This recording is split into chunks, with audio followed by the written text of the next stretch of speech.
Hello, hello check. জয় মা, জয় হরি বলো। উপস্থিত কাব্যরস পিপাসু সুধী ভক্তমণ্ডলী এবং আমার ভক্তিমতী মায়েরা, আপনাদের সকলের শ্রীপদপদ্মে আমার সভক্তি প্রণাম। আজ এই শান্তিনগর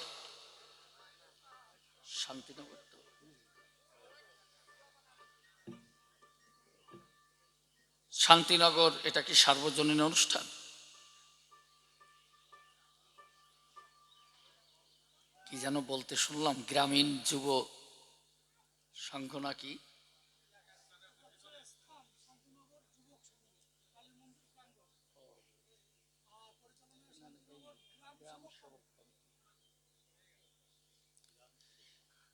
শান্তিনগর গ্রাম সেবক কমিটির উদ্যোগে বেশ কয়েকদিনের অনুষ্ঠানে আজ শেষের দিনে আমাদের কবিগান। আপনারা সুধীভক্তবৃন্দ সমাগত। আজকে ইংরেজি সালের নববর্ষ, তাই সবাইকে আমার আন্তরিক শুভেচ্ছা এবং অভিনন্দন ও শ্রেণীভেদে আমার সভক্তি প্রণাম এবং ভালোবাসা। আপনারা সবাই আশীর্বাদ করবেন আজ আমাদের কবিগানে যেন সকলেই আমরা সেই আনন্দ সাগরে নিমজ্জিত হতে পারি, গোবিন্দ প্রেমরস সুধা আস্বাদনে আমরা সবাই নিমগ্ন হতে পারি। এই কামনা, এই প্রার্থনা সকলের চরণে রেখে আমি আবারও আপনাদের সবাইকে ভক্তি জানাচ্ছি। আমি নিশিকান্ত সরকার, যদিও এখানে আসার কথা ছিল ভাইপো নির্মল সরকারের, অর্থাৎ আমার ভ্রাতুষ্পুত্র বলতে আন্তর্জাতিক খ্যাতিসম্পন্ন কবি অসীম সরকার মহাশয়ের ছাত্র, স্নেহসিক্ত ছাত্র। আর আমরা দাদা ভাই হিসাবে একই জায়গায় বসবাস করি, এক গ্রামেই থাকি, দাদা ভাই বলে ডাকাডাকি, আর এই প্রাণে প্রাণে মাখামাখি এক আত্মার বন্ধন বললেই হয়। সেই সূত্রে ভ্রাতুষ্পুত্র নির্মল সরকারের এখানে আসার কথা ছিল, কিন্তু বৌমার স্ট্রোক করেছে। বেশ কিছুদিন আগে থেকেই অসুস্থ ছিল, হঠাৎ করে স্ট্রোক করেছে। আমি ঠাকুরের কাছে প্রার্থনা করি সে যেন অতি সত্বর সুস্থ হয়ে ওঠেন। আর ভক্তবৃন্দ, ভক্তিমতী মায়েরা, আপনারা সকলেই আশীর্বাদ করবেন এবং ঠাকুরের কাছে কামনা করবেন যেন আমার বৌমা খুব তাড়াতাড়ি সুস্থ হয়ে ওঠে। এবার আসি আমাদের কবিগানের বিষয়বস্তুর।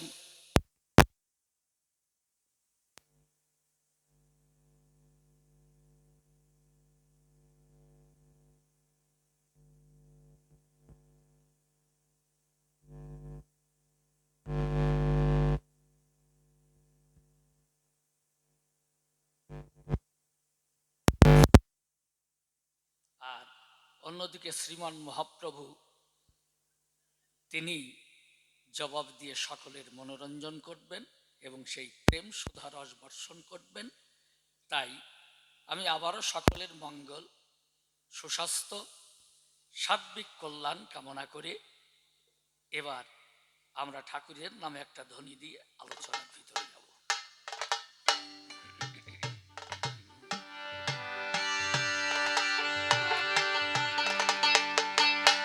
জয় জয় কালী মাতা প্রীতি প্রেমানন্দে, হরি হরি বল, রাধা কৃষ্ণ প্রীতি প্রেমানন্দে। হরি বল হরি বল হরি বল।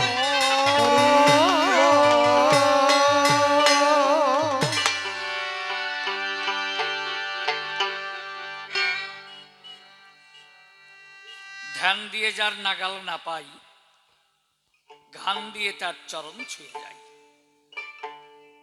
বিশ্বকবির এই মহান উক্তি দিয়েই আমার এই ক্ষুদ্র জীবনের পথ চলা শুরু। জীবন পথে চলতে গিয়ে একদিন ছোটবেলায় আমি বনসায়ে দাঁড়িয়ে গাছের শাখায় পাখিদের কণ্ঠে গান শুনে সেদিন আমারও গাইতে ইচ্ছে হয়েছিল।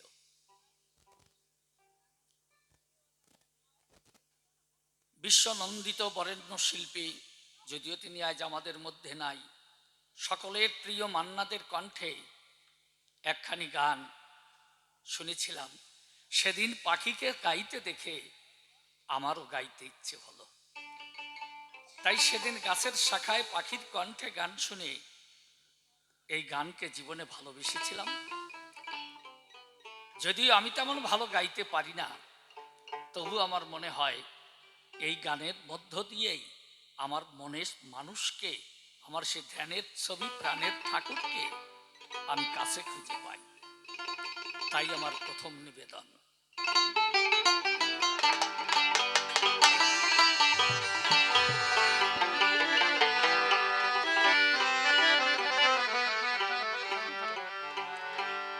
আমার গানের মাঝে প্রভু, আমার গানের মাঝে তোমায় খুঁজে যত কাছে পাই, আমার গানের মাঝে তোমায় খুঁজে যত কাছে পাই, গানের মাঝে তোমায় খুঁজে যত কাছে পাই। আমার গান ফুরালে আখি মেলে গান ফুরালে, আমার গান ফুরালে আখি মেলে চেয়ে দেখি তুমি নাই। আমার গানের মাঝে তোমায় খুঁজে যত কাছে পাই, আমার গানের মাঝে তোমায় খুঁজে যত কাছে পাই। বিচিত্র এই জগৎ, এখানে কিভাবে কখন কোন পথ দিয়ে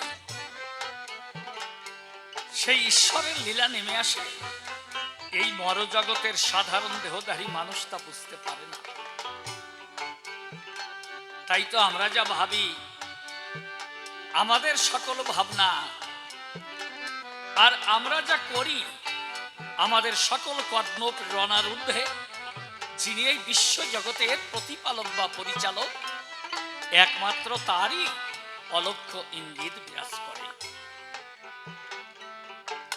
বিশ্ব স্রষ্টার সৃষ্ট এই জগতে আকাশ বাতাস নদী বৃক্ষ লতা গুল্মরাজি, ওই পাহাড় পর্বত বন উপবন, এরা সকলেই বাংময়। প্রত্যেকেই তাদের আপন আপন চেনা ভাষায় চেনা সুরে কথা বলে। যেমন ওই বিটপির শাখায় বসে পাখিরা কলকাকলি পূজন তুলে একমাত্র তারই আরাধ্য দেবতার ধ্যানে মগ্ন হয়। ওই কুলুকুলু নাদিনী তটিনী কলনাদ তুলে প্রাণের উচ্ছ্বাসে ছুটে চলে তারই আরাধ্য দেবতার অনুসন্ধান। দুঃখ শুধু এইখানে, এই বিশ্ব জগতের যা কিছু তিনি সৃষ্টি করেছেন সকলেই তারই ধ্যানে মগ্ন। নীরব নিথর এই প্রকৃতির বুকে, গভীর নিশীতে প্রকৃতির বুকে কান পাতলে শোনা যায় এই প্রকৃতিপুঞ্জ নিরন্তর তার ধ্যান করছে, সেই ধ্বনি উঠছে। তাহলে একটু ভেবে দেখুন, গাছের পাখিরা যদি তার নাম ধরে ডাকে, ওই বনের পশুরা হিংস্রতা ভুলে গিয়ে যদি তারই প্রেমে নিমগ্ন হয়ে থাকে, আর কুলুকুলু নাদিনী তটিনী যদি প্রাণের উচ্ছ্বাসে ছুটে চলে তার আরাধ্য দেবতার শ্রীপাদ পদ্মে নিজেকে আত্মসমর্পণ করতে, তাহলে আর আমি দুর্লভ মানব জন্ম ধারণ করে আমি যদি তাকে ভুলে থাকি, তাহলে আমি কি ওই পশুর চেয়ে অধম নয়? আমি আমার ব্যক্তি জীবনের উপলব্ধি দিয়ে বলবো, যতক্ষণ এই গানের মধ্যে ডুবে থাকি ততক্ষণ আমার সেই ধ্যানের ঠাকুর আমি কাছে খুঁজে পাই। তারই প্রেমের পরশ লাগে তখন আমার এই ভাঙা বুক। আর যখন গান ভেঙে যায়, আখি মেলে তাকিয়ে দেখি আমার প্রাণের বান্ধব অনেক দূরে। তাই তো ব্যথার সুরে তখন কাঁদে। আমার গান ফুরালে, আখি মেলে গান ফুরালে, আমার গান ফুরালে, আখি মেলে চেয়ে দেখি তুই নাই। আমার গানের মাঝে তোমায় খুঁজে যত কাছে পাই, আমার গানের মাঝে তোমায় খুঁজে যত কাছে পাই। আমার গানের কলি, গানের কলি যেন তোমার চরণ ছুঁয়ে যায়। আরে সূর্যেরই আলপনায় তোমার পরশ মাখা রয়। ও পরশ মাখা গায়ে। আমার গানের কলি, গানের কলি যেন তোমার চরণ ছুঁয়ে যায়। বাবা আরে বাবা সূর্যেরই আলপনায় তোমার পরশ মাখা রয়। ও পরশ মাখা গায়ে। আমার প্রাণে তোমার সৌরভ ছড়ায়, প্রাণে তোমার, আমার প্রাণে তোমার সৌরভ ছড়ায়, আমার আমি ভুলে যাই। আমার গানের মাঝে তোমায় খুঁজে যত কাছে পাই, আমার গানের মাঝে তোমায় খুঁজে যত কাছে পাই। তোমার গানে, তোমার গানে দুনয়নে যখন ধরে জল, আমি নিজেকে দেখি তখন ঠিক তোমার চরণ তল। ও তোমার চরণ পাই। তোমার গানে, তোমার গানে দুনয়নে যখন ধরে জল, আমি নিজেকে দেখি তখন ঠিক তোমার চরণ তল। ও তোমার চরণ পাই। তখন তোমার প্রেমে হই সুশীতল, তোমার প্রেমে আমি, তোমার প্রেমে হই সুশীতল, আমার ব্যথা ভুলে যাই। গানের মাঝে তোমায় খুঁজে যত কাছে পাই, আমার গানের মাঝে তোমায় খুঁজে যত কাছে পাই। নিশি বলে, আদম নিশি বলে পূর্ণ যেন হই তোমার দানে। শুধু তোমার পূজার অর্থ সাজাই আমার এ গানে। ওই আমার গানে। আদম নিশি বলে, নিশি বলে পূর্ণ যেন হই তোমার দানে। শুধু তোমার পূজার অর্ঘ সাজাই আমার এ গানে। ওই আমার গানে। ও তুমি থেকো হৃদি বৃন্দাবনে, থেকো হৃদি, তুমি থেকো হৃদি বৃন্দাবনে, আমার ধ্যানের ঠাকুর প্রাণ কানাই। গানের মাঝে তোমায় খুঁজে যত কাছে পাই, মাঝে তোমায় খুঁজে যত কাছে পাই। পাই।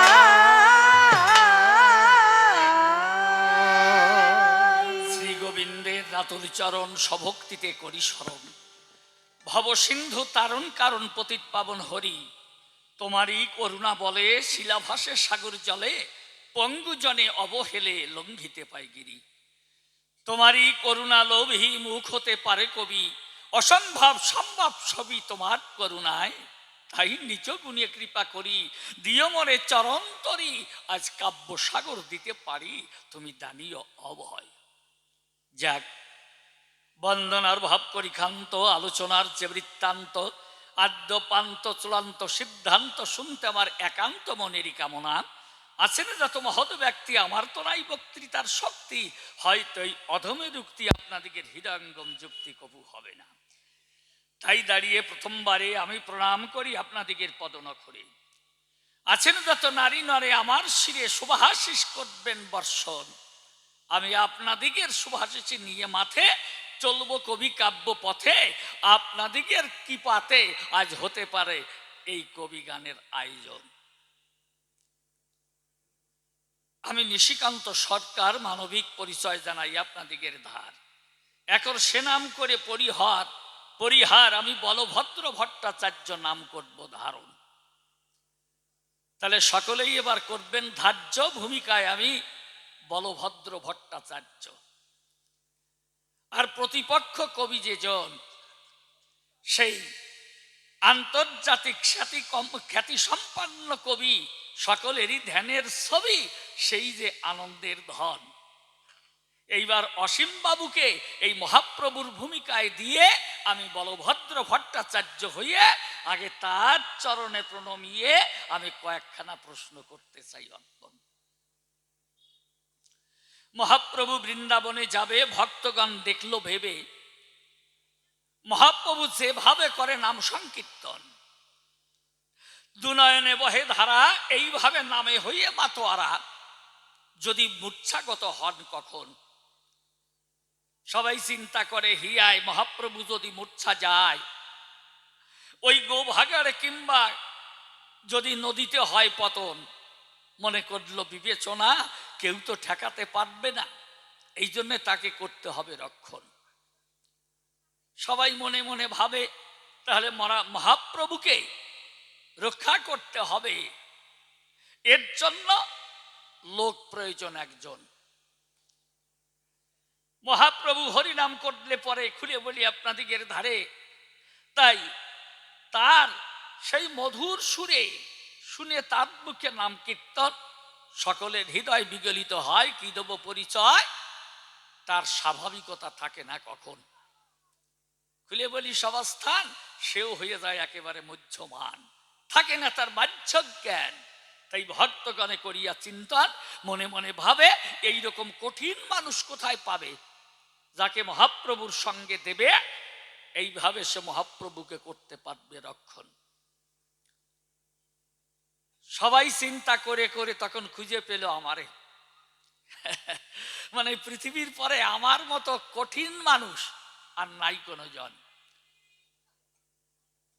মহাপ্রভুর মুখের নাম শুনলে পরে ওই পাহাড় পর্যন্ত বিগলিত হয় চরাচরে। আর আমি এই ইটের সুটকির চেয়েও অদম, আপনাদের কাছে করি বর্ণনা।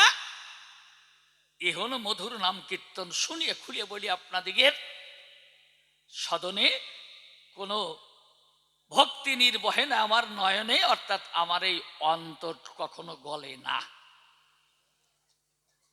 আমার এত বড় পাষাণ মন, তাই সকলে করে নির্বাচন, আমাকে কিন্তু মহাপ্রভুর সঙ্গে করলো প্রিয়না। আমি তখন মহাপ্রভুর সঙ্গে যাই, যেতে যেতে চলতে চলতে পথে যখন আপনার ঝাড়িখণ্ডে গিয়ে দাঁড়াই, আমি জানাই আপনাদিগের গোচরে ঝাড়িখণ্ডে গেলে পরে দেখি যে সুন্দর পরিবেশ বিরাজ করে, আর ওই মহাপ্রভু মধুর সুরে করেছেন হরিনাম কীর্তন। আমি আগে আগে আসি বলি আপনাদিগের কাছাকাছি, আর পিছনে আমার ওই মহাপ্রভু গৌরাঙ্গ রতন। গলে খুলে বলি আপনাদের কাছে, হঠাৎ চেয়ে দেখি একটা গাছের নিচে সেই বিরাট ব্যাঘ্র নিয়ে উদগ্র আগ্রহ ওইখানে বসে আছে।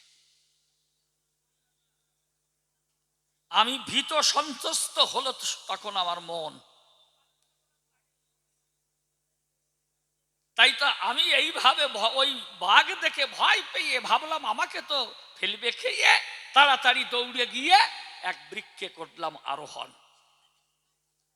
ভাবলাম যে মহাপ্রভুকে খায় তো খাক, ও জ্বালা যায় তো যাক, আগে তো বাঁচাই আমার জীবন। এই চিন্তা করিয়ে তখন উঠলাম ওই গাছের উপরে। এমন সময় চেয়ে দেখি নজরে মহাপ্রভু তো বিগলিত মন, বাহ্যজ্ঞান শূন্য হয়ে ওই মধুর সুরে হরি নাম গেয়ে গেয়ে তিনি ওইভাবে ওই গাছের নিচে বাঘের পাশ দিয়ে চলছে রে ধেয়ে। বাঘের গায়ে পা লাগলো যখনই বাঘের গায়ে পা লেগেছিল অমনি ব্যাঘ্র তো ঝম্প দিয়ে উঠে গেল।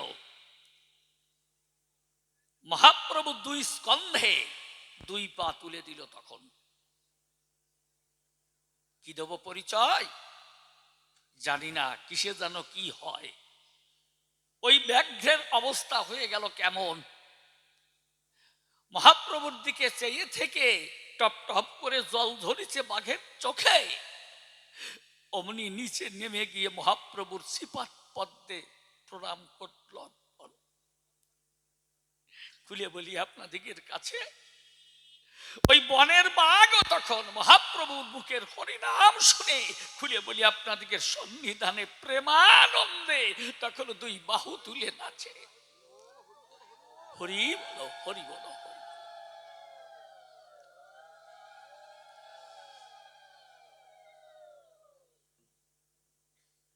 আমার অন্তরে সন্দেহ হলো জাগরণ। মনে মনে করলাম বিবেচনায় তো সহজ মানুষ না, যার পরশে বনের বাঘ এভাবে করেছে নর্তন। মত্ত করি ছুটে এলো আপনাদের কাছে বলা ভালো। যখনই মহাপ্রভুকে শুন্ডে জড়াতে গেল, না জানি হাতিরও কি হলো, তখন পুনরায় উল্টো দিকে ছুটে গিয়ে সত্য কথা বুঝাই কইয়ে একটা বৃক্ষের আগ ডালে সুর বাড়াইয়ে একটা ফুল করল আহরণ। নদীর জলে মুখ ডুবাইয়ে তখন ওই শুন্ড দিয়ে জল তুলে নিয়ে আগে ঢেলে দিয়েছে মহাপ্রভুর পায়ে, ধোয়াইয়ে দু চরণ। ওই ফুল তখন মহাপ্রভুর চরণে দিল। এই মত্ত হরি করি তখন ওইভাবে প্রভুকে জড়িয়ে ধরে নেচেছিল। এক অপূর্ব মধুর পরিবেশ হলো গঠন। আমার মন আত্মা তখন বিগড়িয়ে গেল। যত আছেন ভক্তবৃন্দ রাধা গোবিন্দ প্রেমানন্দে একবার বদন ভরে হরি হরি বলো।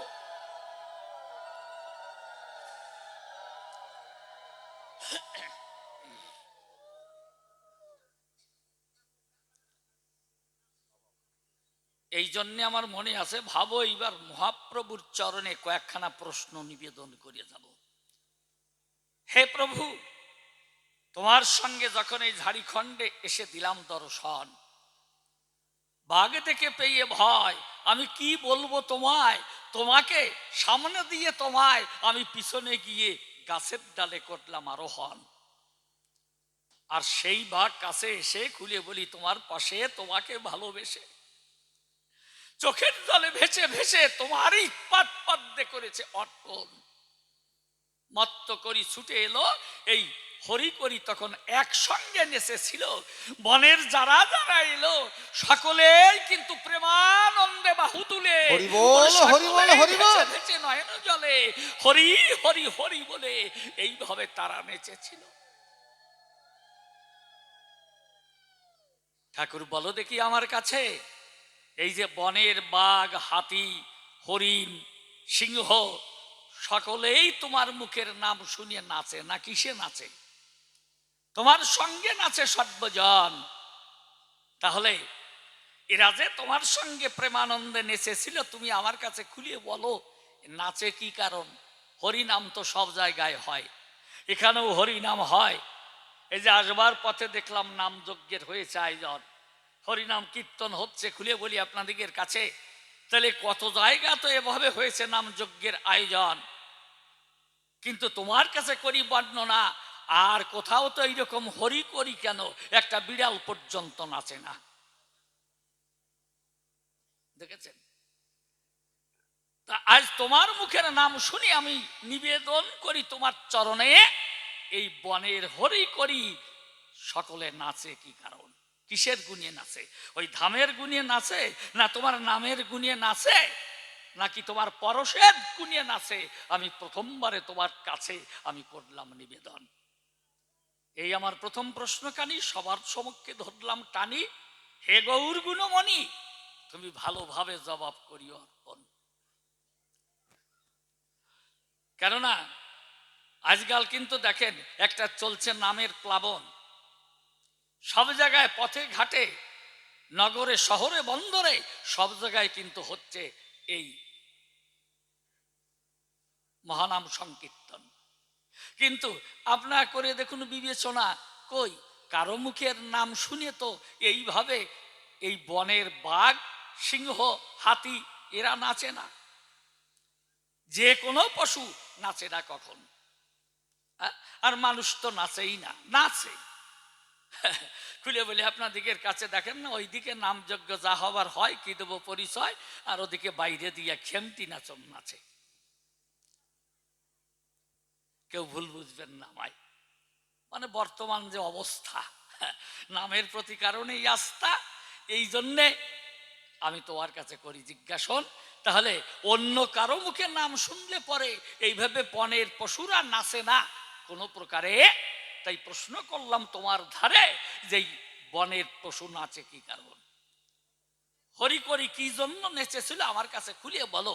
তোমার মুখে নাম শুনতে পেল যখন, তারা প্রেমানন্দে বাহু তুলে তখন ভেসে ভেসে নয়ন জলে তোমারই সঙ্গে তারা এইভাবে বনতলে একসঙ্গে নেচেছিল। তাই প্রথম প্রশ্ন করি দান, হে মহাপ্রভু, তোমার চরণে প্রণাম দিলাম। এখন তুমি আমার প্রণাম নিও, ভালোভাবে আমার জবাব দিও। এই হরি করি, এই যে নাচিছে ঝাড়িখণ্ডের বন, এ কোন গুণে নেচেছিল আমার কাছে খুলিয়ে বলো। এ কি ওই ধামের গুণ ছিল, নামের গুণ ছিল, না তোমার গুণ ছিল, না তোমার পরশের গুণ ছিল, না তোমার চরণের গুণ ছিল? কোন গুণে তারা নেচেছিল আমার জানার প্রয়োজন। আর কারো মুখের নাম শুনে তো নাচে না।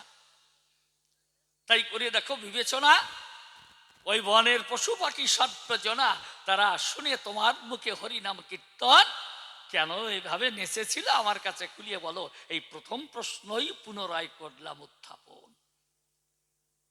এইবার মনে আছে ভাবো, আমি দ্বিতীয় প্রশ্নে যাব। এই ঝাড়িখণ্ড থেকে অগ্রসর হলো যখন, আমি জানাই আপনাদিকের পাশে আমার মহাপ্রভু তখন বৃন্দাবনে করেছে ভ্রমণ, বৃন্দাবনে করেছেন গমন। কিন্তু ওই যে অসত্য বৃক্ষতলে, সত্য কথা বলি খুলে, ওইখানে যখন গেলে মহাপ্রভু ওই বৃক্ষতলে নিয়েছেন আসন। আনন্দ এখানে বসে আছে খুলে বলি আপনাদিকের কাছে। আর ওই গাছে পাখি ছিল 2 জন, দেখেছেন?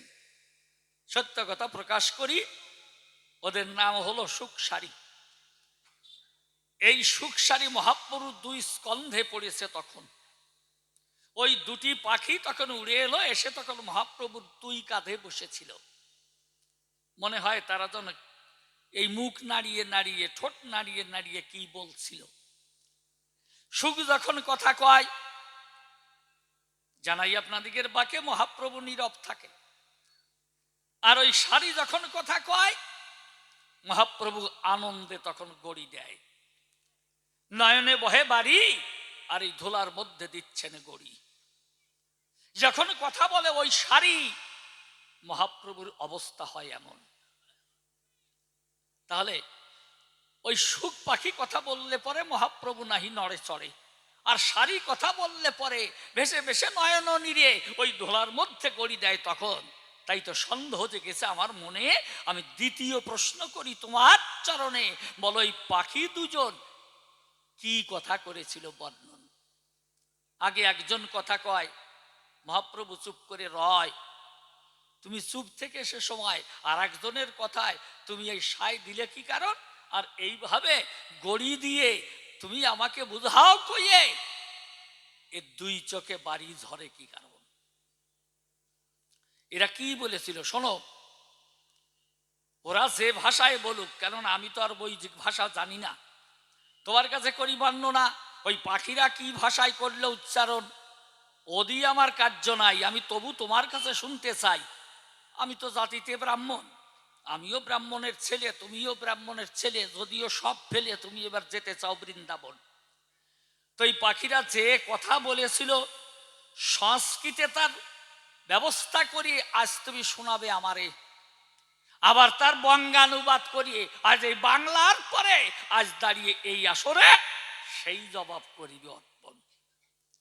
একবার সংস্কৃতে যাবে কইয়ে সত্য কথা বুঝাই কইয়ে, আর পরবর্তীতে বাংলা দিয়ে মানে অনুবাদ করে নিয়ে এই বাংলায় কিন্তু তোমার করতে হবে বর্ণ। ওইভাবে একেবারে তুমি ওই যে ফুটো ড্রাম কইয়ে ওইভাবে যাবা জবাব দিয়ে তা হবে না কখন। তুমি আমার কথা নিও, ভালো করে জবাব দিও। ছোট্ট একখানা গল্প কিন্তু মনে পড়ে গেছে, বলবো? আপনারা খারাপ বলবেন না তো? গল্পটা একটু কেমন কেমন, না থাক, তবুও বলবো। তা আমি না বলা মানুষ নাকি? আপনারা না বলে দেখুন তো, আমি না বলে যাই নাকি? যদিও আজ আপনাদের কাছে এসেছি নূতন, ইতিপূর্বে কোনোদিন আসি নাই, এই জন্য আপনাদিকে চরণদুহাই আশীর্বাদ করবেন সর্বজন।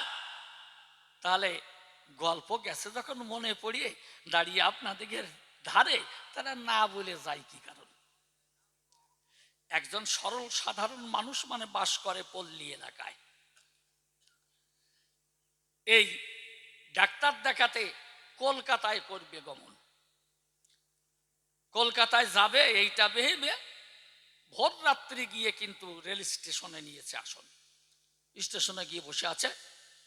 উনি আর কি ওই প্রথম গাড়িতেই করিবেন গমন, তোখানে বসে আছে। খুলে বলি আপনাদের কাছে সহজ সরল মানুষ, আগেই বলেছি, লেখাপড়া জানে না তেমন, আর যেমন চেহারা পোশাক পরিচ্ছদও তেমন। একখান মাত্র ওই লুঙ্গি পরা, তাও আবার বলবো তা ওই ইনার ছাড়া মানে আন্ডার ছাড়া, শুধু একখানা লুঙ্গি এই পরে রয়, উপরে একটা হাফ শার্ট জামা গায়ে, বুক ফাড়া, তার মাঝখানের আবার দুটো বোতাম নাই। কেন নাই আপনারা সবাই একটু করবেন চিন্তা, মানে হ্যাঁ ভুড়ি সত্য কথা প্রকাশ করি, অর্থাৎ ওই ভুড়ির ধাক্কায় ওই জামার বোতাম থাকে না কখন। এই জামার বোতামও গেছে ছিঁড়িয়ে খুলিয়ে বলি আপনাদিকে গোচরে, গরমের দিন তো, যেই ট্রেন চলে এসছে উনি তো গিয়েই যেখানে বসা ছিল সামনাসামনি যে কম্পার্টমেন্ট পেয়েছে ওই কম্পার্টমেন্টেই উঠে গেছে, কিন্তু ওটা যে লেডিস কম্পার্টমেন্ট এটা আর করে নাই চিন্তন, লেখাপড়াও জানে না। ওইভাবে উঠে গিয়ে চতুর্দিকে দেখে সেই ফাঁকা ফাঁকা কামরা, উনি খুব আনন্দিত হয়ে ওইখানে আর কি সিট হেলান দিয়ে বসে, বেশ ট্রেনের ধাক্কার এই ভোরবেলার হাওয়া তো একটু ঠান্ডা ঠান্ডা ভাব, ঘুমিয়ে গেছে। ওইভাবে ঘুমিয়ে গেছে। ট্রেন যখন চলতে চলতে একটা জংশনে ইন করেছিল, আপনাদের কাছে বলা ভালো, আর ওদিকে একটু চতুর্দিকে ফর্সাও হয়ে গেল, সূর্য মামা দেখা দিল গগনে তখন। ওই সময়ে উনি হঠাৎ, ওভাবে তো ঘুমিয়েই আছে হেলান দিয়ে, তিন মহিলা ওই কামরায় ঢুকেছে তখন। একজন একটু বয়স্কা, যদিও বিগত যৌবন আপনাদের কাছে করি বর্ণনা, আর দুইজন কিন্তু একেবারে নবীনা নবীনা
প্রথম নিশি বলে করলাম শুধু অপরাধ জমা, তুমি নাকি বলো দয়া, দয়ার নাই সীমা। ও দয়ার নাই সীমা।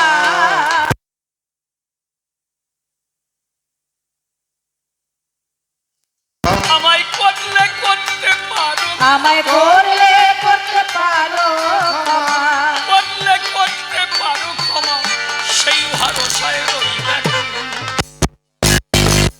হরি সে আশা মোর ভুল, আমি তোমাকে পাবো হরি সে আশা মোর ভুল।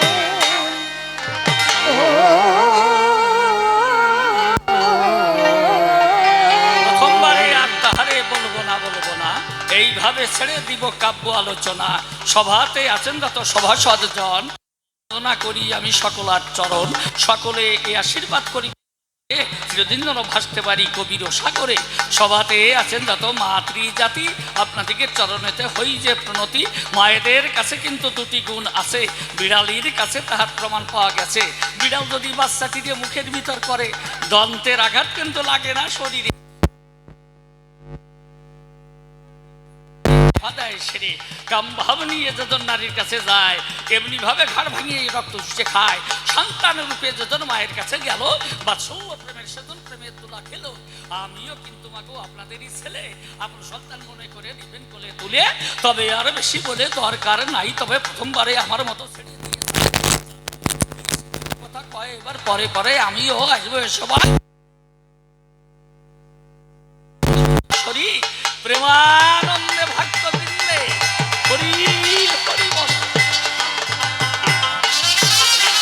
হরি বল হরি বল।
ভক্তমণ্ডলী এবং আমার ভক্তিমতী মায়েরা, আপনাদের সকলের শ্রীপাদ পদ্মে জানাই আমার ভক্তিপূর্ণ প্রণাম। অনাদির আদি গোবিন্দ সর্বকারণে কারণম শ্রীমতী রাধারানী সহ সকল ব্রজবাসীর শ্রীপাদ পদ্মে ভক্তিপূর্ণ প্রণাম জানাই। প্রেমের ঠাকুর শ্রী শ্রী চৈতন্য মহাপ্রভু, নিত্যানন্দ মহাপ্রভু সহ সকল গৌর ভক্তের শ্রীপাদ পদ্মে ভক্তিপূর্ণ প্রণাম জানাই। পূর্ণব্রহ্ম শ্রী শ্রী ঠাকুর হরিচাঁদ, পতিত পাবন শ্রী শ্রী ঠাকুর গুরুচাঁদ, মা শান্তি সত্যভামা সহ সকল হরিভক্তের শ্রীপাদ পদ্মে ভক্তিপূর্ণ প্রণাম জানাই। মাতা পিতা, দীক্ষাগুরু, কবিগুরু সহ অনন্ত কোটি ব্রহ্মাণ্ডের অনন্ত অবতার, অনন্ত সাধুগুরু মহাপুরুষ, সাকার নিরাকারে যিনি যেখানে যে অবস্থায় অবস্থান করছেন, প্রত্যেককে আমার ভক্তিপূর্ণ প্রণাম জানাই। এদিকে কথা হচ্ছে, মর্যাদাটা রক্ষা করুন। আমি প্রণাম জানাচ্ছি, আপনারা কথা বলছেন। মনটা ঠিক করুন, মনটা আগে ঠিক করুন, তারপরে কবি গান শুনতে বসুন। হ্যাঁ, একদম চুপচাপ। আমি শ্রদ্ধা জ্ঞাপন করি এই শান্তিনগরবাসী, যারা প্রতি বৎসর অত্যন্ত কষ্ট করে দাঁড়ে দাঁড়ে ভিক্ষা করে এই সনাতনী যে সংস্কৃতি সেটাকে রক্ষা করে চলেছেন। সেই কমিটির এবং শান্তিনগরবাসী, আশেপাশে সমস্ত ভক্ত যারা আছেন, সহযোগিতা করেন, প্রত্যেককে আমার আন্তরিক শ্রদ্ধা জ্ঞাপন করি। আজকে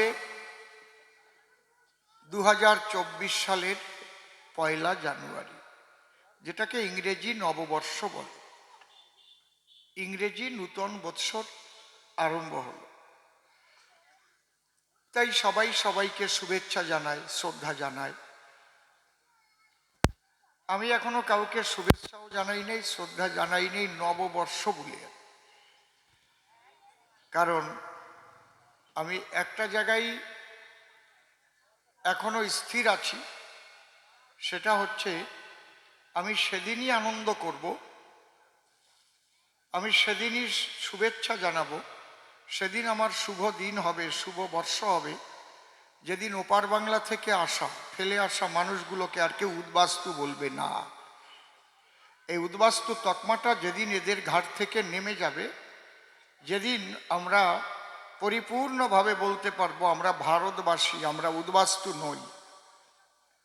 এই উদ্বাস্তুদের নাগরিকত্ব সমস্যা যেদিন মুক্তি পাবে অসীম সরকার, সেদিন সবাইকে, সে যেদিনই হোক সেই দিনই তার শুভ নববর্ষ হবে। হরিবল। আমি এই জায়গায় দাঁড়ায় আছি। ও 1 বৈশাখে আমি জানাই না, আর ওই 1 জানুয়ারিতেও জানাই না, কারণ ব্যথাটা আমি জানি। আপনারা তো সংবিধানটা পড়েননি, আমি সংবিধানটা পড়েছি, আমি জানি সেখানে কোন জায়গায় কি কি লেখা আছে। বুঝতে পারছেন কি বলছি? এই যন্ত্রণাটা আমার বুকে আছে, সেই যন্ত্রণাটা নিয়েই আমি আপনাদের জন্যই লড়াই করে যাচ্ছি। আশা করি আপনারা সেই যন্ত্রণা থেকে মুক্ত হবেন, আমিও মুক্ত হব, আমিও তারপর ছুটি নেব, হরি বলে আপনাদের দলে মিশিয়ে যাব। জয় হরি বল। আমি ঠাকুরের কাছে প্রার্থনা করি যেন সেই শুভ দিন অতি সত্বর আসে। আজকে কর্তৃপক্ষ নির্দেশ করেছেন, সেই নির্দেশ অনুসারে শ্রদ্ধেয় দাদা নিশিকান্ত সরকার মহাশয়, উনি খুব পুরানো কবি, বয়স হয়েছে, বাংলাদেশে বিশাল নাম ছিল, ছোট নিশি বললে এখনো সবাই সেলাম ঠোকে। সেই ছোট নিশি সরকার, উনি পিওর সায়েন্সে বিএসসি পাস, টিচারই করতেন। তারপরে উত্তর ফরিদপুরের যে শ্রদ্ধেয় গৌর নিতাই সরকার গান গাইতেন, নাম শুনেছেন আপনারা, সেই নিতাই বাবুরই উনি ছাত্র। একসঙ্গে নিতাই বাবুর সঙ্গে বহুদিন গান করেছেন। তারই আপনারা ছোট নিশির নাম শুনেছেন, ওদেশে গানও শুনেছেন। এখানে আমার শিষ্যপুত্র নির্মল সরকার আমার সঙ্গে আসার কথা ছিল। নিশিদা আমার সঙ্গে গান গেয়ে পরশুদিনই বাড়ি পৌঁছেছে। আমরা ধূপগুড়িতে ছিলাম, ওখানে 4 দিন। এখানে নির্মলেরই আসার কথা, হঠাৎ নির্মলের স্ত্রী স্ট্রোক করে। মানে একসঙ্গে যে কি ঝামেলায় পড়েছিলাম তা বলা যাবে না। ওর স্ত্রী স্ট্রোক করেছে, ওর শাশুড়ি মারা গেছে, ও শ্বশুর বাড়ি থাকে, বুঝিয়ে দেখেন। ওর জেঠিমা মরে গেছে, হচ্ছে আমার গাড়ি চালায়, আপন জেঠিমা। বুঝতে পারছেন? মানে একসাথে সব খবর এসে দাদা হইছে, ওর বাইরা মরে গেছে। হায় হায় হায়, এদিক গাড়ির গিয়ার ভাঙিয়ে গেছে, আর ওর আবার দাদু মরে গেছে।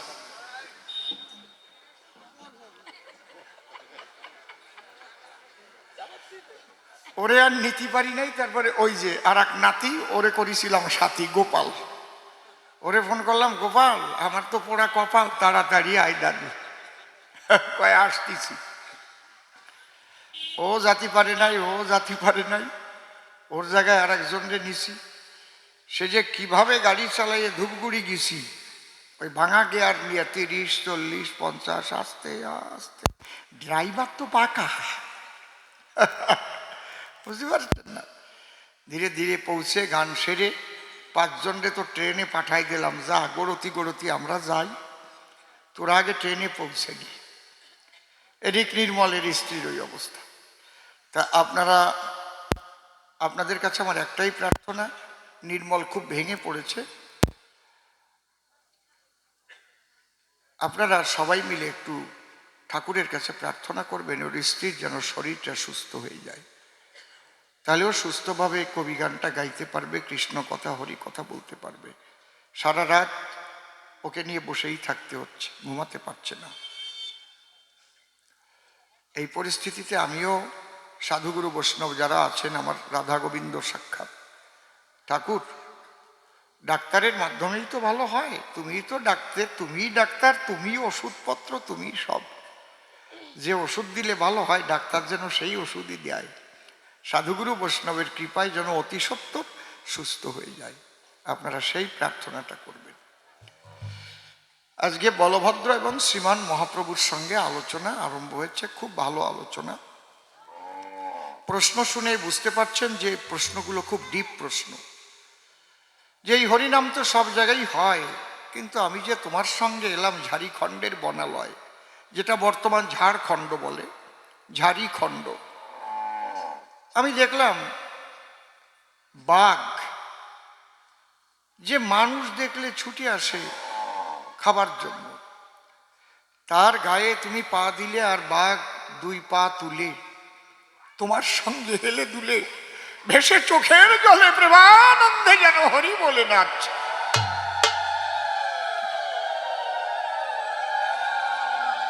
হরি বল। বাঘের হরি বল তো আর স্পষ্ট বোঝা যায় না। যেমন দেখবেন কোনো বাড়িতে এমন এমন কুকুর থাকে, মায়েরা যখন সন্ধ্যা দিতে যায় কুকুরেও উলুধ্বনি দেয়, উলুধ্বনি শুনে দেখেন নাই? আমার বাড়ি একটা কুকুর ছিল, আমি অবাক হয়ে যেতাম, তখন আমার হেলেঞ্চা বাড়ি ছিল, একাদশীর দিন সে কিছুই সেবা করতো না, সে তো আর পঞ্জিকা দেখতো না, সে তো পঞ্জিকা জানে না যে কবে একাদশী, যেদিন একাদশী সেদিন থেকে সেই দিনটা সে কিছুই নিত না, ওই মন্দিরের দরজায় বসে থাকত। আমি ভাবতাম তাহলে কুকুর কি করে বোঝে? তাহলে কুকুরের দেহ পেয়েছে কিন্তু আত্মাটা অনেক উন্নত আত্মা, হয়তো কোনো অপরাধের ফলে জন্ম নিয়েছে কুকুর কুলি। আমি মাঝে মাঝে তার চরণ তলে প্রণাম করতাম। আমি পঞ্জিকা না দেখলে বুঝি না, তুই যখন বুঝিস রে, তুই আমার চাইতে শ্রেষ্ঠ। হরি বল। এই জন্যে কুকুরেও দেখবেন উলুধ্বনি দেয়, বাঘেও সেইভাবে যেন হরিনাম করছে হাউ হাউ করে। হাতি আসছে, সিংহ আসছে, হরিণ আসছে, সাপ আসছে, সবাই ঘিরে, মহাপ্রভুকে ঘিরে সবাই প্রেমানন্দে নাচছে। দেখবেন এই চিত্র নবদ্বীপেও আছে, বৃন্দাবনেও আছে, একদম দেখেছেন আপনারা যারা গেছেন, মহাপ্রভুর সঙ্গে নাচছে, দেখেছেন তো? সেই কাহিনীটা নিয়েই আজকে কবিগান। আমার গায়ের পশমগুলো শিহরণ দিচ্ছে। এখান থেকে প্রশ্ন করেছে যে হরিনাম তো বিভিন্ন জায়গায় হয়, সে জায়গা তো নাচে না, তাহলে এটা নামের গুণে নাচে না ধামের গুণে নাচে না তোমার গুণে নাচে, না এর মধ্যে আর কোনো কারণ টারণ আছে? কি সুন্দর প্রশ্ন। দ্বিতীয় প্রশ্ন কি করেছে, তোমার হাতে পড়ে সুখ শাড়ি, ওই যে কিচির মিচির করি, দুজনের মধ্যে যে ঝগড়া করলো, তুমি ওই শাড়ি, সুখ প্রশ্ন করছে, মনে হচ্ছে শাড়ি তার জবাব দিচ্ছে, লড়াই হচ্ছে। সুখ যখন কিচির মিচির করছে, ওইটা বন্ধ হলে শাড়ি আবার আরম্ভ করছে, আবার সুখ কিচির মিচির করছে, আবার শাড়ি যখন শেষ করলো, তুমি তখন শাড়ির কথায় মাথা ঝুল দিলে, ঠিক ঠিক ঠিক। তাহলে ওরা পাখি দুটো তোমার হাতে পড়লো, ওরা পাখির ভাষায় কি বললো এটা সংস্কৃত করে তুমি বলো এবং এর বাংলা অর্থটাকেও বলো। বুঝিয়া কোন তত্ত্বের মূল, তুমি গৌর হরি দিলে আজ ওই শাড়ির কথায় ঠিক ঠিক বলে মাথা ঝুল। দেখেছেন প্রশ্ন? 3 নম্বরের প্রশ্ন দান করে গেছে সভাস্থান। তোমরা গৌরী নিতাই দুই ভাই, দুই দিকেতে দেখতে পাই, গৃহবাসী আর সন্ন্যাসী। তাহলে জীবকুল আমরা কোন দলে আসি? আমরা কি সংসারী হব না সন্ন্যাস নিয়ে চলে যাব? আজ তোমার কাছে এই তত্ত্বটা শুনে লব। ঠিক আছে, আলোচনা একদম পরিষ্কার পরিচ্ছন্ন কি মা? এইবার তাহলে আমি একটা প্রথম গান গাইছি, তারপরে জবাব দেওয়ার চেষ্টা করছি। গৌর হরির ভূমিকায় দাঁড়াবার মতো ত্রিজগতে কেউ নাই, গৌর হরি গৌর হরি। আমরা কবি গান গাই, তাই কাব্য ছন্দে, কাল্পনিক প্রবন্ধে আমরা সেই ভূমিকা নিয়ে দাঁড়াই, মহাপ্রভুর কাছে ক্ষমা চাই। হরিবল হরিবল। আমরা একটা ধ্বনি দেই। জয় জয় রাধা কৃষ্ণ নিতাই গৌর রাম সীতা মাতা পিতা হরিচাঁদ গুরুচাঁদ প্রেমানন্দে হরি হরি বল।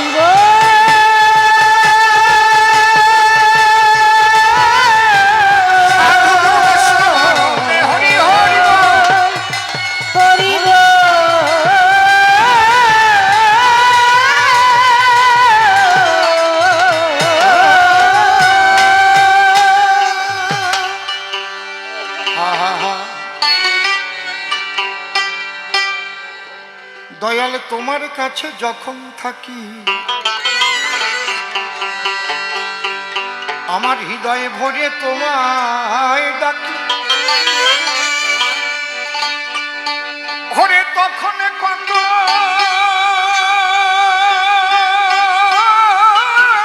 ভালো লাগে আমারে দয়াল তোমার কাছে যখন থাকি, হৃদয় ভরে তোমায় যখন কত ভালো লাগে আমারে।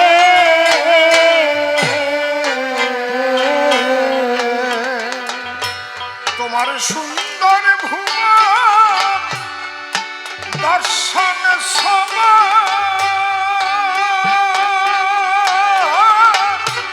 সুন্দর পবন সঞ্চারে, সুন্দর ভুবন জীবন যৌবন, সুন্দর বন বসন্ত বাহারে। তোমার কাছে যখন থাকি, হৃদয় ভরে তোমায় ডাকি, তখন কত ভালো লাগে আমারে।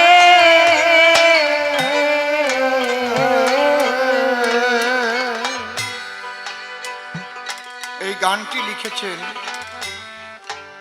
মহাজন। কোন মহাজন? সেই ভাবুক কবি, প্রেমিক কবি, সাধক কবি, কবি গানের বুলবুলি